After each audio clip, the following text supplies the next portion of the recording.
So hello everyone and welcome to EduTap platform. So today we have this video for 10 minutes a day series for you all and आज हम study करने वाले हैं अपना ABFM Advanced Business and Financial Management Module C Chapter number 13. Now from the exam perspective Module C in D बहुत important है and हम study करने वाले हैं अपना चैप्टर नंबर 13 कॉर्पोरेट वैल्यूएशन. तो हम स्टार्ट करते हैं.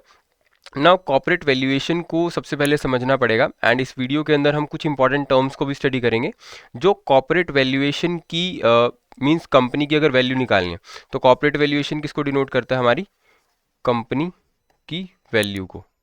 तो अगर आपको कंपनी की वैल्यू निकालनी है, फॉर एग्जांपल आज अगर मेरी कोई कंपनी है तो मुझे अगर उसको बेचना है या मुझे उसको सेल करना है तो मुझे एक वैल्यू चाहिए. उसी वैल्यू के ऊपर मैं उसको सेल कर पाऊंगा.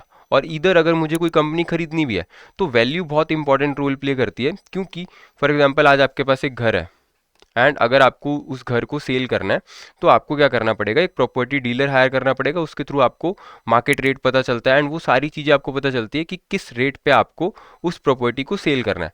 इसी तरह हम स्टडी करेंगे कि कॉर्पोरेट वैल्यूएशन क्या होता है, कैसे हम कंपनी की वैल्यूएशन करते हैं. तो उससे पहले हम कुछ इंपॉर्टेंट टर्म्स पे आते हैं. सबसे पहले आती है हमारी book value. Now book value refers to value of an asset और द कंप्लीट बिजनेस एंटिटी, जो कि कहाँ से आएगी. अब वैल्यू तो हमें आ रही है बट वो वैल्यू कहाँ पे शो होगी आपको, बुक्स में. क्योंकि एज पर आपको रूल्स के अकॉर्डिंग हर कंपनी को क्या करना पड़ता है कि अपनी कुछ बुक्स मेंटेन करनी पड़ती है जिसमें जो भी एसेट्स उसके पास है, जो भी लाइबिलिटीज़ उसके पास है, जो भी प्रॉफिट लॉस उसकी स्टेटमेंट्स बन रही हैं, तो वो सारी चीज़ों का रिकॉर्ड रहना चाहिए. तो हर कंपनी क्या बनाती है, अपने फाइनेंशियल्स बनाती है. अब फाइनेंशियल्स के अंदर हमारे पास क्या चीज़ें आती है, तीन चीज़ें. हमारी balance sheet, then we have profit and loss and आपका कैश फ्लो स्टेटमेंट. तो इन चीज़ों को हम क्या बोलते हैं, कंपनी के फाइनेंशियल्स हैं जिसमें वो सारी चीज़ें रिकॉर्ड करती है. एंड अब हमें वैल्यूज़ कहाँ से मिलेगी, जो वैल्यूज़ हमें बुक्स के थ्रू मिल रही है एंड स्पेसिफिकली वो कहाँ से डिराइव हो रही है, from the balance sheet. Balance sheet के अंदर हमने देखा है कि कंपनी के पास कुछ लैंड हो सकता है, कंपनी के पास बिल्डिंग हो सकती है, प्लांट एंड मशीनरी हो सकती है. तो जो भी वैल्यू उसके सामने लिखी होगी कि लैंड कितने रुपीज़ का लिया उन्होंने, बिल्डिंग कितने की ली थी, प्लांट एंड मशीनरी कितने की ली थी, या फिर एक कंपनी उसको कितने पे रिकॉर्ड कर रही है, तो वो हमारी क्या हो जाएगी, बुक वैल्यू. बहुत ही सिंपल कंसेप्ट है. Next we have market value. अब क्योंकि बुक वैल्यू और मार्केट वैल्यू में एक बहुत बड़ा डिफरेंस हो जाता है कभी कभार, क्योंकि हमने एक एसेट को खरीदा था जब, तो उसकी वैल्यू कुछ अलग थी. बट आज अगर आप उसको मार्केट में सेल करने जाओगे तो उतने की तो नहीं बिकेगी, क्योंकि दोनों चीज़ें हो सकती हैं.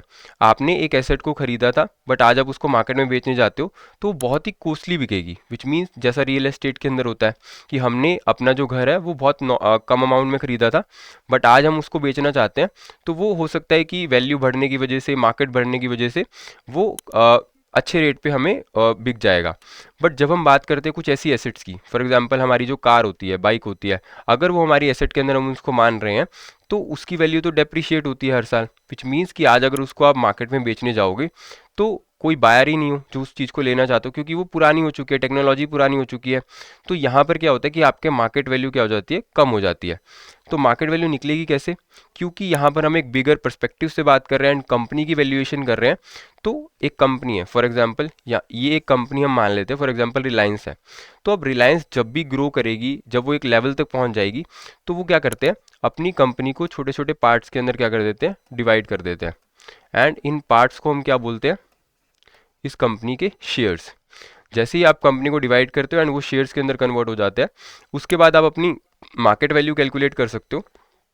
So number of equity share, जितने भी स्मॉल पार्ट्स के अंदर आपने अपनी कंपनी को डिवाइड किया है, एंड जो share price, current market price आपको लेना है जो मार्केट के अंदर प्रिवेल कर रहा है. जब आप उसको मल्टीप्लाई करते हो नंबर ऑफ इक्विटी शेयर्स के साथ, तो आपके पास आपकी मार्केट वैल्यू पता चलेगी एंड उसको हम क्या बोलते हैं, market capitalisation of a company. Next we have enterprise value.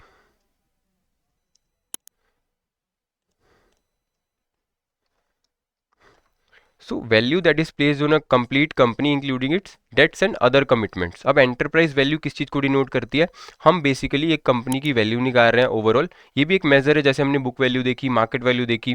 And enterprise value के अंदर आज अगर हमें कोई चीज़ बेचनी या खरीदनी है तो मुझे उसकी वैल्यू चाहिए, तभी मैं एक प्राइस डिसाइड कर पाऊंगा. तो यहाँ पर हम क्या देखते हैं, close to approximating the worth of entities running asset. आज आज की डेट पे अगर मुझे कंपनी को सेल करना है तो मुझे एक प्राइस चाहिए. वो प्राइस कैसे डिराइव होगा, उसकी इक्विटी वैल्यू से, उसके शॉर्ट टर्म डेट्स क्या हैं, उसके लॉन्ग टर्म डेट्स क्या हैं. अब शॉर्ट टर्म डेट्स कौन से होते हैं, जो अगले एक साल के अंदर पे करने हैं, एंड लॉन्ग टर्म डेट्स जो आपको एक साल से ज़्यादा के टाइम पीरियड के बाद पे करने हैं। एंड कुछ करंट पोर्शन होगा लॉन्ग टर्म डेट्स का, फॉर एग्जांपल 5 साल का पीरियड था जिसमें आपको वो पे करना था, बट कुछ पोर्शन ऐसा है जो आपको अगले 1 साल में ही पे करना है, तो वो क्या हो जाएगा, current portion of long term debts. Then you would be having capital lease obligations, preferred securities हो सकती हैं आपकी, नॉन कंट्रोलिंग इंटरेस्ट, कोई भी नॉन ऑपरेटिंग लाइबिलिटीज़ जो आपकी हैं।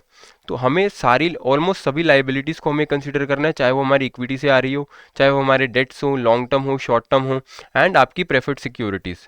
देन आपको उसमें से क्या डिडक्ट करना है, जो भी आपका कैश एंड कैश इक्विवेलेंट है, एंड उसके थ्रू आप क्या कैलकुलेट कर सकते हो, आपकी एंटिटी की रनिंग एसेट, विच मीन्स आज अगर आप कंपनी को बेचना चाहते हो या किसी कंपनी को खरीदना चाहते हो तो उसकी क्या वैल्यूएशन होनी चाहिए। नेक्स्ट वी हैव, अब हमने 3 कंसेप्ट को स्टडी किया, अब हम फाइनली कॉर्पोरेट वैल्यूएशन की तरफ मूव करते हैं। यहाँ पर हम क्या करने वाले हैं, कंपनी, एंटायर कंपनी जो है उसकी क्या निकालने वाले हैं, वैल्यू निकालने वाले हैं, विच मीन्स कि उसकी वर्थ कैलकुलेट करने वाले हैं। तो estimation of companies true worth, और ये किस पे निकलेगी, ऑब्वियसली करंट मार्केट पे, क्योंकि ये एक जेन्युइन चीज़ है। हम कंपनी की वैल्यूएशन कर रहे हैं तो हमें हमेशा किस चीज़ को कंसीडर करना है, करंट मार्केट ट्रेंड्स को कंसीडर करना है, एंड करंट प्राइसिंग के ऊपर ये वैल्यूएशन होने वाली है।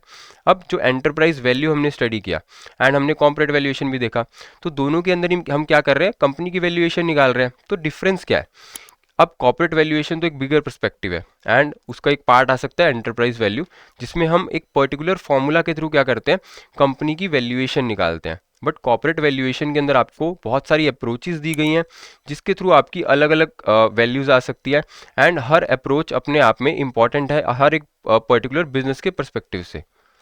Next, fundamental goal of management is to maximise the value of firm. अब अगर आपके पास भी कोई एसेट है, चाहे आप कार का एग्जांपल लो, फ़ोन का एग्जांपल लो, तो हम क्या चाहेंगे कि जब भी हम उसको बेचना चाहते हैं तो उसकी वैल्यू हमेशा मैक्सिमाइज्ड रहे। यानी कि हमारी चाहे जो जो फ़ोन है उसको अगर हम आज बेचने जाएंगे, ऑब्वियसली उसकी वैल्यू कम मिलेगी जिस प्राइस से हमने लिया है, बट हम तो यही चाहते हैं कि हमें मैक्सिमाइज्ड वैल्यू उस पर मिले। तो एक कंपनी का भी क्या होता है फंडामेंटल गोल, कि वो अपनी वैल्यूएशन को क्या करना चाहती है, इंक्रीज करना चाहती है, ताकि इन फ्यूचर उसको ज़्यादा से ज़्यादा प्रॉफिट्स हो। नेक्स्ट, जब आप एक एसेट को वैल्यू कर रहे हो और वो एसेट क्या है, आपकी कॉर्पोरेशन, विच मीन्स एक कंपनी की वैल्यूएशन जब हम करते हैं, तो जो buyer and seller are selling the claims. अब यहाँ पर क्लेम्स बहुत इंपॉर्टेंट होते हैं, क्योंकि एक कंपनी कभी भी सिर्फ उसके पास अपना पैसा नहीं होता कि वो उससे ग्रो कर रही है, उसके पास बहुत सारे लोग होते हैं जो उसके अंदर इन्वेस्ट करते हैं एंड उसके थ्रू एक कंपनी ग्रो करती है। अब वो कौन लोग हो सकते हैं, कंपनी के पास कहाँ कहाँ से क्लेम्स आ सकते हैं, इक्विटी शेयर्स के थ्रू, जो कि जनरल पब्लिक से आता है, वो लोग इन्वेस्ट करते हैं शेयर्स के अंदर। कुछ प्रेफरेंस शेयर्स हो सकते हैं, या फिर कुछ डिबेंचर्स हो सकते हैं, लोन्स हो सकते हैं जो करंटली आउटस्टैंडिंग है। तो ये सभी इन्वेस्टर्स ने मिल के कंपनी को पैसा दिया होता है, एंड ये किसको रिप्रेजेंट करता है, उनके क्लेम्स को जो कंपनी के पास है। तो हमें इस चीज़ को भी क्या करना होता है, कंसीडर करना होता है। ये एक डेफिनेशन है जो international asset valuation standards committee ने दी है एज पर एग्जाम पर व्यू। ये इतनी इंपॉर्टेंट नहीं है, जस्ट एक रेफरेंस ले सकते हो आप स्टडी करके। एंड हम अपनी नेक्स्ट वीडियो में क्या स्टडी करेंगे, IVS 105, जो कि एक बहुत इंपॉर्टेंट टॉपिक है। एंड नेक्स्ट वी हैव, सो हम एक क्वेश्चन को भी डिस्कस करते हैं, एंड इसका जो आंसर है आप किसमें बता सकते हो, अपने कमेंट बॉक्स में। The value of an asset और the complete business entity as established by the books or the financials of the company derived from balance sheet is known as। अब इसको हम क्या बोलेंगे, जो भी वैल्यू हमें एसेट की या फिर कंप्लीट बिजनेस की मिल रही है बैलेंस शीट से, उसको मार्केट वैल्यू बोलेंगे, इंट्रिंसिक वैल्यू बोलेंगे, बुक वैल्यू बोलेंगे, या फेयर वैल्यू बोलेंगे। तो इसका आंसर आप किसमें बता सकते हो, कमेंट बॉक्स में।